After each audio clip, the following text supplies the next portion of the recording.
காத்திருக்காதீர்கள், வாங்கிவிட்டு காத்திருப்போம். இத்தகைய ரியல் எஸ்டேட் தொழிலை முறைப்படுத்த ஏற்பட்டது நமது அகில இந்திய ரியல் எஸ்டேட் கூட்டமைப்பு என்னும் சக்தி வாய்ந்த அமைப்பு. லேண்ட், கட்டுமானம், லேஅவுட், பில்டிங் அக்சசரிஸ் என்று உதிரி பூக்களாக சிதறி கிடந்தவர்களை ஒரு கூட்டமைப்பின் மூலம் அழகான பூச்சரமாக இணைத்தவர். தொலைநோக்கு பார்வையோடு சரியான திட்டமிடலுடன் ரியல் எஸ்டேட் துறையை அடுத்த கட்டத்திற்கு எடுத்துச் செல்லும் ஆற்றல் மிக்கவர்.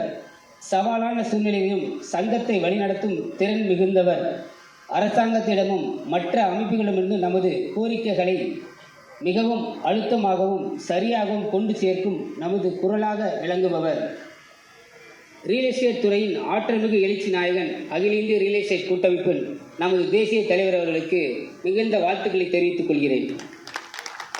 ஒரு கட்டிடத்துக்கு அஸ்திவாரம் எவ்வளவு முக்கியமோ அதே போல ஒரு கூட்டமைப்புக்கும் அதன் தலைவரே அஸ்திவாரமாக இருக்கிறார். அந்த வகையில் நமது ரியல் எஸ்டேட் கூட்டமைப்பை கோபுரமாக உயர்த்தி பிடித்த தலைவர் அவர்களை பற்றி பேசுவதில் நான் இங்கே பெருமகிழ்ச்சி அடைகின்றேன். தலைமை என்பது வெறும் பதவி அல்ல, அது ஒரு பொறுப்பு என்பது செயலில் காட்டிக் கொண்டிருக்கும் நமது தலைவர் இந்த ரியல் எஸ்டேட் தொழிலில் எந்த பிரச்சனை வந்தாலும் பதற்றம் அடையாமல் நிதானத்துடன் செயல்பட்டு நமக்கு வெற்றியை தேடி தருபவர். அவரது ஆளுமை மிகவும் சிறந்தது. வேகமும் விவேகமும் இணைந்த ஒரு ஆற்றல் மிக்க தலைவர் நமது தலைவர். ஒரு சிறந்த தலைவர் என்பவர் வழிகாட்டுதலோடு நின்று விடாது, நம்முடன் இணைந்து பயணிக்க வேண்டும். அந்த வகையில் ரியல் எஸ்டேட் கூட்டமைப்பில் தூணாக நின்று நம்மை வளர்ச்சி பாதையில் அழைத்துச் செல்லும் நமது தலைவர் அவர்களுக்கு நெஞ்சார்ந்த நன்றியை தெரிவித்துக் கொள்கிறோம். இன்று நமது கூட்டமைப்பு எவ்வளவு உயரத்தில் இருப்பதற்கு அவரது உழைப்பும் தொலைநோக்கு பார்வையும் மிக முக்கியமான காரணங்களாகும். அரசு ரீதியான நடைமுறைகளாக இருக்கட்டும் அல்லது புதிய சட்ட திருத்தங்களாக இருக்கட்டும், நமது கூட்டமைப்பின் உறுப்பினர் நலன் எங்கேயும் பாதிக்கப்படக்கூடாது என்பதில் அவர் காட்டும் உறுதி பாராட்டத்தக்கது. அனைவரையும் சமமாக மதித்து அரவணைத்து செல்லும் அவரது குணம் மிக உயர்ந்ததாகும். கற்களை கட்டிடங்களாக கட்டுவது கலை என்றால், சிதறி கிடந்த நம்மை ஒரு கூட்டமைப்பாக மாற்றி வெற்றி காண செய்வது நமது தலைவரின் ஆளுமை திறன்.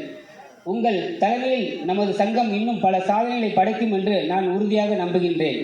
வாட்டுகால் அல்ல, தனது அபிரதமான வளர்ச்சியால் பதில் சொல்பவர் நமது தலைவர். தனித்தனியாக நாம் ஒரு துளி, கூட்டமைப்பாக நாம் ஒரு கடல் என்பதை நாம் அனைவரும் மனதில் வைத்துக் கொள்ள வேண்டும். இது அகில இந்திய ரியல் எஸ்டேட் கூட்டமைப்பின் 8வது தேசிய மற்றும் மாநில பொறுப்பாளர் தேர்தல் அலுவலராக என்னை நியமனம் செய்த தலைவர் மற்றும் பொதுச் செயலாளர் திரு ஜெயச்சந்திரன் இருவருக்கும் என் மனம் நிறைந்த நன்றியை தெரிவித்துக் கொண்டு 2026-27 ஆண்டுக்கான தேசிய மற்றும் மாநில நிர்வாகத்தை தேர்ந்தெடுக்கப்பட்ட நண்பர்களுக்கும் தேர்வு சான்றிதழை வழங்குவதில் மகிழ்ச்சி அடைகின்றோம். இந்த தேர்வுக்கு உறுதுணையாக இருந்த நமது நிறுவன தலைவர் பொதுச் செயலாளர் ஜெயச்சந்திரன், தேசிய துணை பொருளாளர் சக்திவேல், தேசிய நிர்வாகி உதயகுமார், கார்த்திக், ராஜா பக்ருதீன், மேலாளர் சிவகுமார், மதுரை கார்மேகம், தென்காசி முத்துராமன், கோவை பாலசண்முகம் மற்றும் என் மனம் நிறைந்த நன்றிகளை தெரிவித்துக் கொள்கிறேன். தேர்ந்தெடுக்கப்பட்ட நிர்வாகிகளுக்கு ஒரு சில வார்த்தைகள் மட்டும். பதவி என்பது ஒரு கௌரவம் மட்டுமல்ல, இது பெரும் மாபெரும் பொறுப்பு. இந்த புதிய பொறுப்பு உங்களை இன்னும் சிறந்த உயரத்துக்கு அழைத்து செல்லும். பதவி என்பது அதிகாரம் செய்வதல்ல, அது பிறருக்கு அதிகாரம் அளிப்பதும் அவர்களை முன்னேற்றுவதும் ஆகும்.